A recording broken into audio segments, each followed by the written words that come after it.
नमस्कार दोस्तों, स्वागत है आपका अपने YouTube चैनल अनटोल्ड प्लेसेस में। दोस्तों, आज हम लोग चल पड़ते हैं माँ सीता समाहित स्थल सीतामढ़ी, जो कि जनपद भदोही यानी कि संत रविदास नगर। करिए दोस्तों, ये सीतामढ़ी आप जो सोच रहे हैं बिहार का नहीं, उत्तर प्रदेश के भदोही जिले का, तो यहाँ से हम पहुँच गए हैं मोड़ पे। यहाँ से सीता माता का मंदिर, सीता समाहित स्थल, जो कि 13 किलोमीटर दूर है, और हमने यहाँ से टर्न ले लिया है और आपको यहाँ से सीधे चलना है और आपको कोयरौना बाजार पड़ेगा, फिर वहाँ के आगे सीता माता का मंदिर है। तो दोस्तों चलिए हम सफ़र शुरू करते हैं। यहाँ से हम 13 किलोमीटर बाद सीता समाहित स्थल। केवल मनोरंजन की दृष्टि से नहीं, आपको अपने प्राचीन गौरवशाली इतिहास और अपने देश की समृद्ध संस्कृति से जोड़ने का प्रयास करेंगे दोस्तों, जिसमें हम लोग भूगोल की कुछ शब्दावलियों के बारे में भी जानेंगे। दोस्तों, हम लोग अब आ चुके हैं माँ गंगा के किनारे। अब हम लोग चलते हैं माँ गंगा को प्रणाम करते हुए इस पीपे पुल के यानी सिलेंडर पुल के उस पार। दोस्तों, आपने एक लोहे का एंगल ऊपर देखा होगा, वो इसलिए लगाया गया है ताकि भारी वाहन यानी जिनकी ऊंचाई ज़्यादा हो, जिनके अंदर लोड ज़्यादा लदा हो, वो ना जा सके। इस पर स्पीड लिमिट 5 किलोमीटर प्रति घंटा की नोटिस लगी हुई है। हालांकि कुछ लोग इसे ब्रेक डाउन करके काफ़ी तेज गति से निकल जाते हैं, जिससे कि दुर्घटना होने की संभावना बढ़ जाती है। इसलिए जब आप भी इधर आएं कभी, तो यातायात नियमों का पालन करें, सुरक्षित रहें, खुद रहें और दूसरों को भी रखें। दोस्तों, अब हम लोग माँ गंगा के उस पार चल रहे हैं।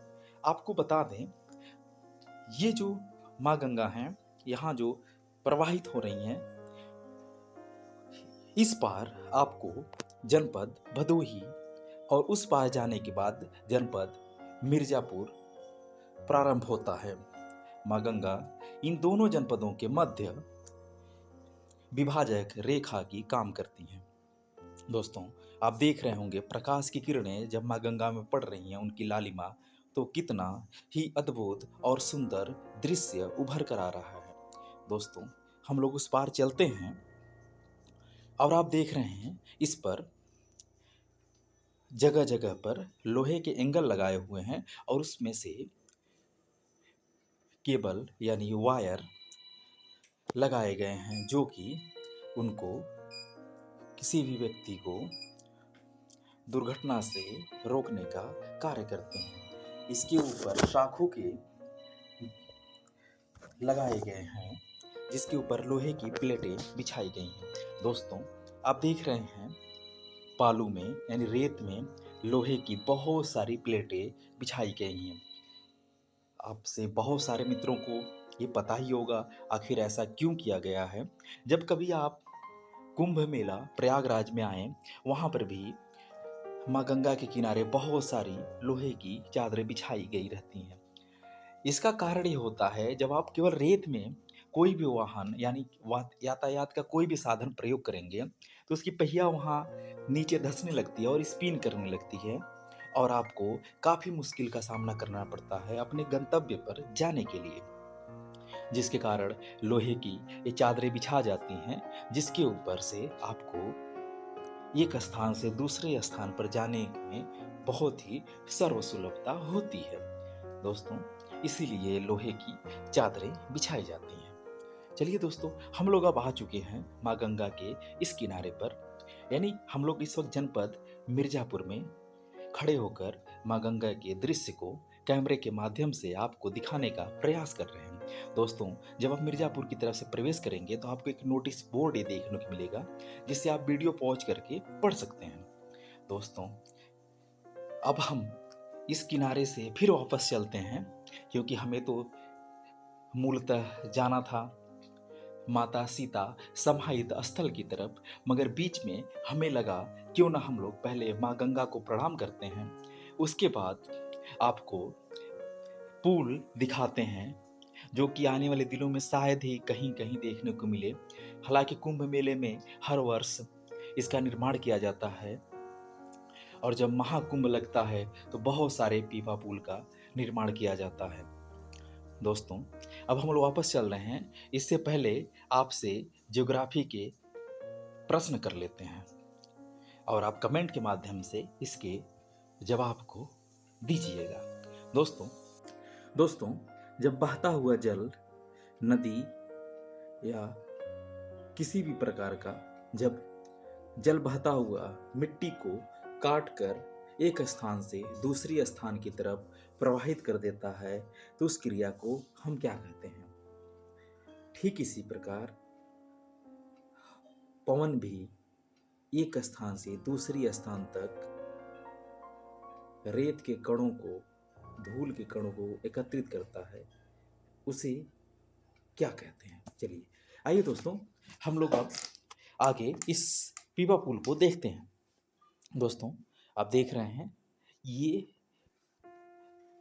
प्राचीन काल से ही जब नहीं बनाए जा सकते थे हमारे नदी के बीच में बीम और पिलर के माध्यम से पुल, तो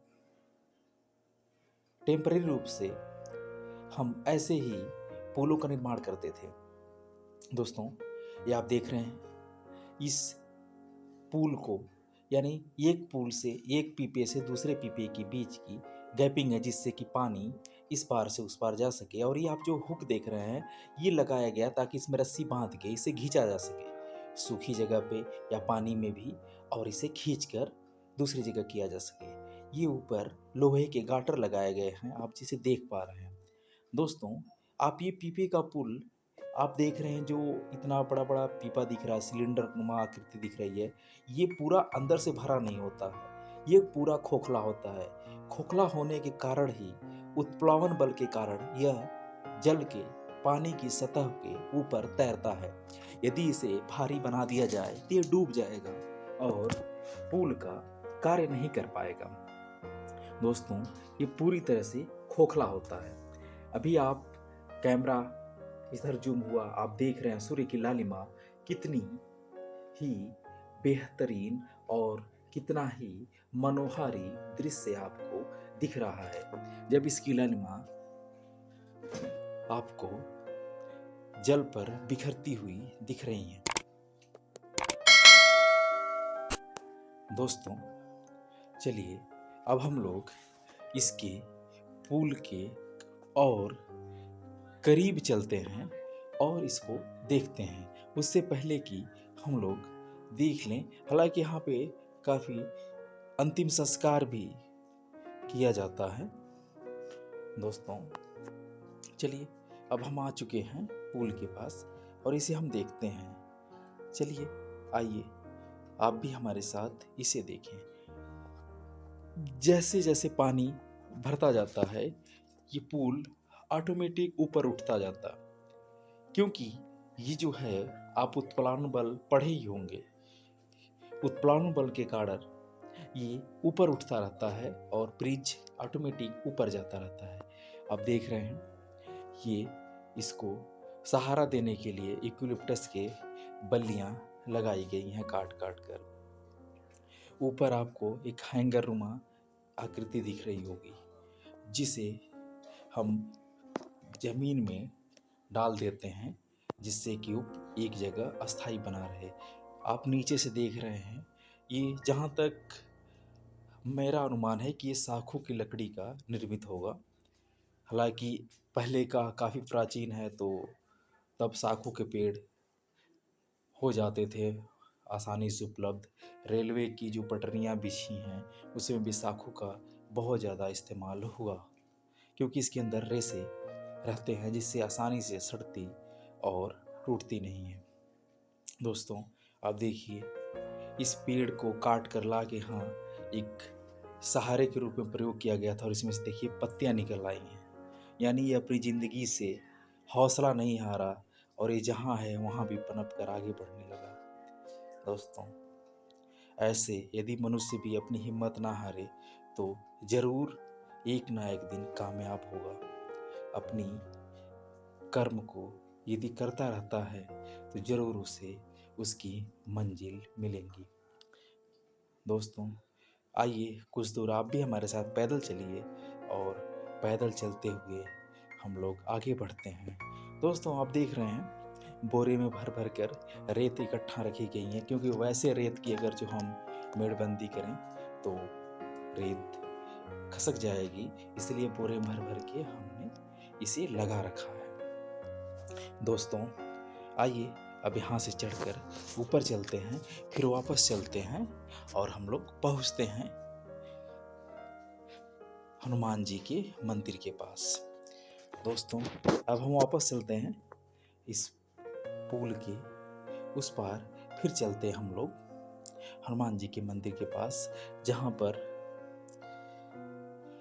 दर्शन करने के पश्चात हम लोग माता सीता समाहित स्थल की तरफ चलेंगे। दोस्तों, आइए आप भी हमारे साथ चले। यहाँ से निकलते वक्त और आते वक्त हमें तो डर लग रही थी,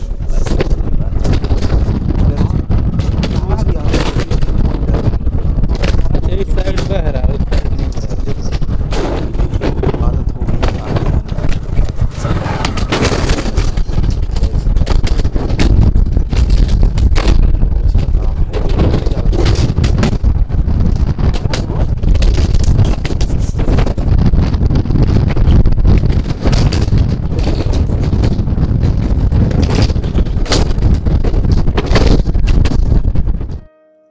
दोस्तों, अब हम लोग माँ गंगा के दर्शन के पश्चात हनुमान जी के दर्शन की तरफ करने के लिए बढ़ चुके हैं। दोस्तों, यहाँ पहुँचने के लिए आपको जीटी रोड की तरफ से आना होगा, या मिर्ज़ापुर की तरफ से आते हैं तो भी आ सकते हैं।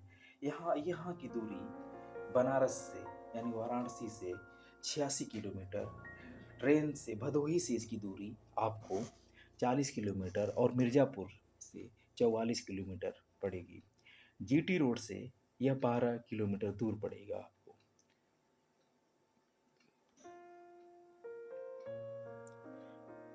दोस्तों, अभी जो आप माँ गंगा को देखे हैं, उनकी लंबाई टोटल 25 यानी 2525 किलोमीटर है, जो गोमुख से निकलकर बंगाल की खाड़ी में जाकर समाहित होती है। दोस्तों, अब हम लोग माँ सीता समाहित स्थल के गेट की तरफ आ चुके हैं। अब हम लोग पहुँच गए गेट के पास, हनुमान जी प्रवेश करते हैं।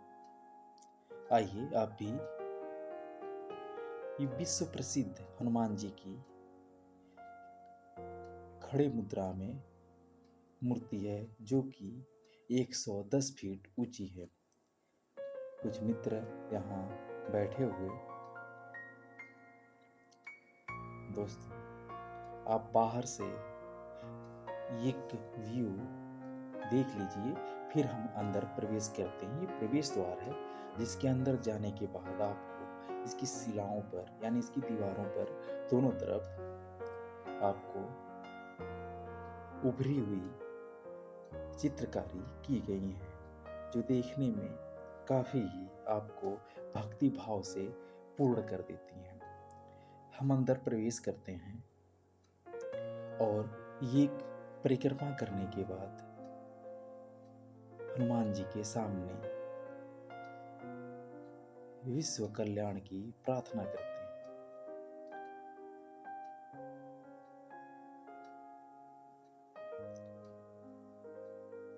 दोस्तों, यहाँ आने के बाद आपको काफी मन एकाग्रित और शांति पूर्ण होगा। दोस्तों, आप लोग दीवालों के ऊपर लगी हुई पेंटिंग्स को देख सकते हैं, जो आपको काफ़ी रोमांचित करेंगी।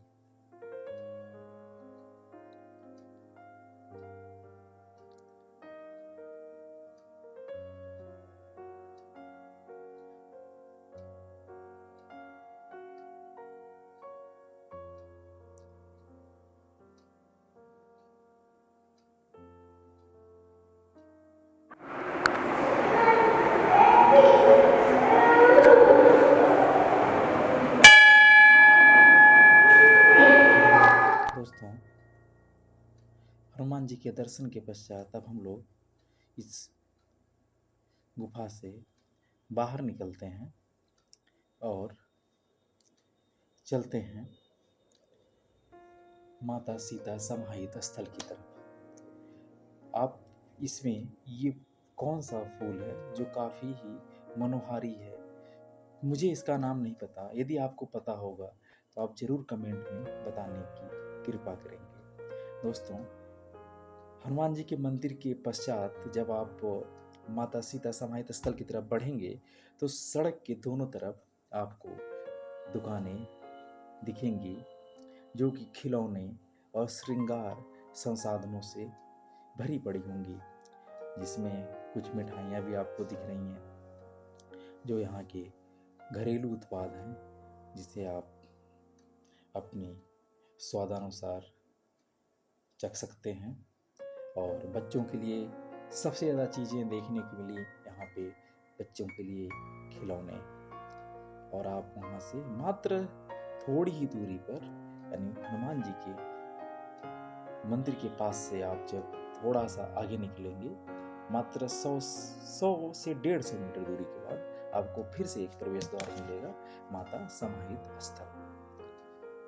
हम लोग प्रवेश द्वार पे आ गए और यहाँ से आपको, हालांकि सूझ आपको बाहरी, या तो आप हनुमान जी के मंदिर के पास जाएंगे तो भी, और यहाँ माता सीता समाहित स्थल के पास जाएंगे तो भी सूझ बाहर ही निकालना पड़ेगा। स्टैंड बने हुए हैं जहाँ अपनी सूझ को उचित स्थान पे जमा कर दें और उसके बाद अंदर प्रवेश करें।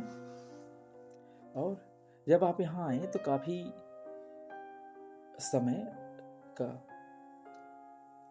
एक तरीके से प्रॉपर मैनेजमेंट करके आए, ताकि आप यहाँ आए तो शांतिपूर्वक आराम से चारों तरफ जो दृश्य हैं, प्राकृतिक दृश्य हैं, और जो आपके मन में भक्ति भाव को पूर्ण कर दे, ऐसी चीज़ें हैं। तो देखने के बाद आप थोड़ा सा समय दें, आप बैठें थोड़ी देर शांति मन से ईश्वर की आराधना करें और थोड़ा समय व्यतीत करें, आपको काफ़ी अच्छा लगेगा।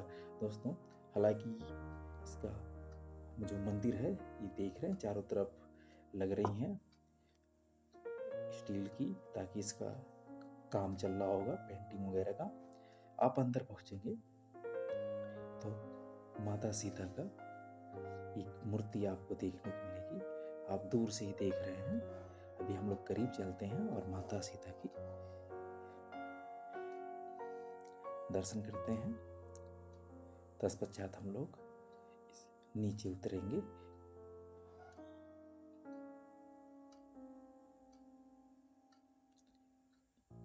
मुझे अपनी गोद में लेकर अयोध्या नहीं जाना चाहिए, जैसे पाताल प्रवेश की वो प्लेस। दोस्तों, माता सीता के दर्शन के पश्चात आइए अब हम लोग माता सीता समाहित स्थल की तरफ सीढ़ियों के माध्यम से नीचे उतरते हैं।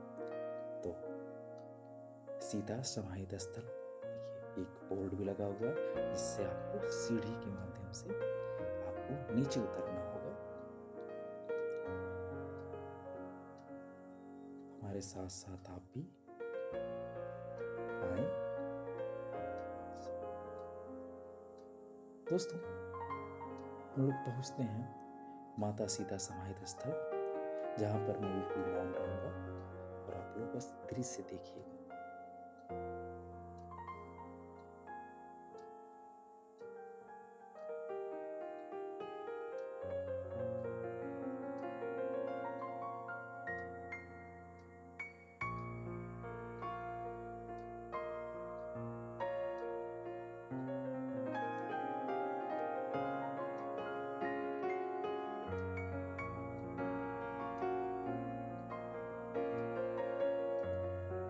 दोस्तों, माता सीता समाहित स्थल के पश्चात हम लोग इस सरोवर में आइए मिलकर नौकायन करते हैं।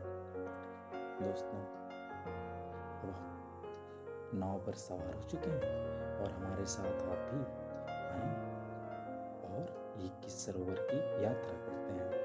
दोस्तों, और बताइए आप कुछ यहाँ विशेष। पे जो आप देख रहे हैं टेम्पल, ये सीता जी का धरती में समाहित हुई है यहाँ पे। जी जी जी। ये जो इसके थोड़ी 500 मीटर दूरी पे यहाँ पे रहती थी वाल्मीकि आश्रम। जी वहाँ पे लव कुश का जन्मस्थली वगैरह सब है, गंगा जी का किनारा है। जी जी वहाँ से चल के यहाँ पे आके मतलब धरती में समाहित हो गई। जी। लव कुश का जन्म हुआ, यहीं से इच्छा दीक्षा प्राप्त किए, पूरी सेना उनकी परास्त हुई। अच्छा राम जी की घोड़ा वगैरह पकड़े नहीं है, हनुमान जी के बांधे हैं, दर्शाए हैं वहाँ पे पुराना मंदिर। अंत में जब श्री राम जी वहाँ मतलब वापस ले जाने के लिए आए, तब उन्होंने मना कर दिया, भाई हम बार बार परीक्षा नहीं दे पाएंगे। अच्छा अच्छा। धरती माता हमें अपनी गोद में ले।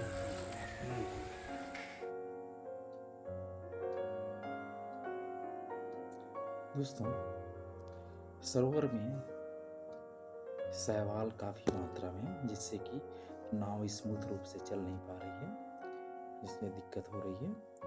बाकी आपको काफ़ी सुकून मिलेगा जब आप यहाँ आएंगे और नौकायन करेंगे। तो जब आप यहाँ आएँ तो एक बार ज़रूर कोशिश करें कि नाव पर बैठकर इस सरोवर के अंदर विचरण करने की। दोस्तों, हम फिर मिलेंगे किसी अगली वीडियो में। तब तक के लिए धन्यवाद।